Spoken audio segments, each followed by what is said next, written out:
Баршаңызға сәлем достар, каналыма қош келдіңіздер. Бүгін сіздермен кешкі немесе түскі асқа идея осындай керемет, ерекше ыстық тағам түрін дайындайтын боламыз. Бұл жерде біздің тағамымыздың ерекшелігі, яғни картоп езбесін дұрыс дайындау жолы. Видеоны соңына дейін қараңыздар, каналға тіркеліп, лайк басуды ұмытпаңыздар. Картопымызды жуып тазалап, ұсақ бөлшектерге бөліп аламыз. Бізге себебі ол тез пісу үшін керек болады. Және тұзды суымызға салып піскенше 10 минуттай қайнататын боламыз. Ал енді оған дейін тауық етін ұзыншалап турап аламыз және бір пиязымызды да ұсақтап турап алатын боламыз. Қызып тұрған майымызда ең бірінші пиязымызды салып, сарғайғанша қуырып алатын боламыз. Үстіне жаңағы туралған тауық еттерін салып, тағы да араластырып қуыратын боламыз. Достар, каналға тіркелгесін қоңырауша белгісінің үстінен басуды ұмытпаңыздар, сонда алдағы шығатын жаңа видеолар сіздерге бірінші болып көрінетін болады. Етіміз міне қуырылып жақындады пісуге. Енді үстінен туралған сәбізімізді саламыз және менде қатырылған қызанақ болған, оны да турап салдым. Жалпы қалауыңызша көкөністің кез келген түрін турап қоса берсеңіздер болады. Және қатырылған болгар бұрышы болған, оны да салдым.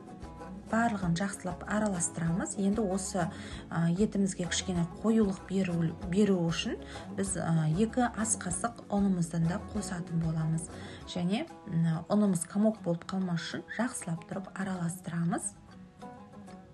Енді үстінен суымызды құямыз.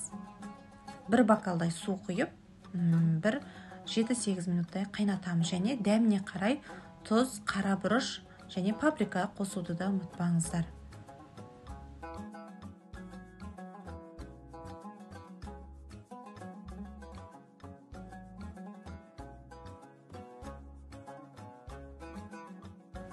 Картопты ұзақ пісірудің қажеті жоқ, суында езіліп кететін болады. Сол үшін тек картоп піскенше ғана ұстаймыз. Суынан бөлек сүзіп алып, енді осындай арнайы картоп езгішпен немесе жоқ болса оқтаумен де езіп алсаңыздар болады. Дәміне қарай тұз, қара бұрыш қосамыз және сүт, сары май қосамыз.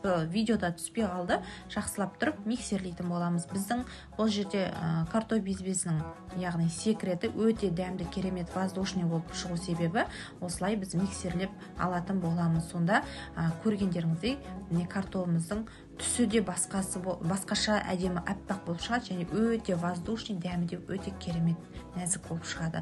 Енді жанына подливамызды құйып, міне осылай дастарханға ұсына берсеңіздер болады. Және бетінен қалаған ас көкті де сеуіп жіберсеңіздер болады. Міндетті түрде жасап көріңіздер, баршаңызға ас болсын. Және осы каналымды достарыңызға WhatsApp немесе группаларда немесе басқа да әлеуметтік желілерде бөлісуді ұмытпаңыздар.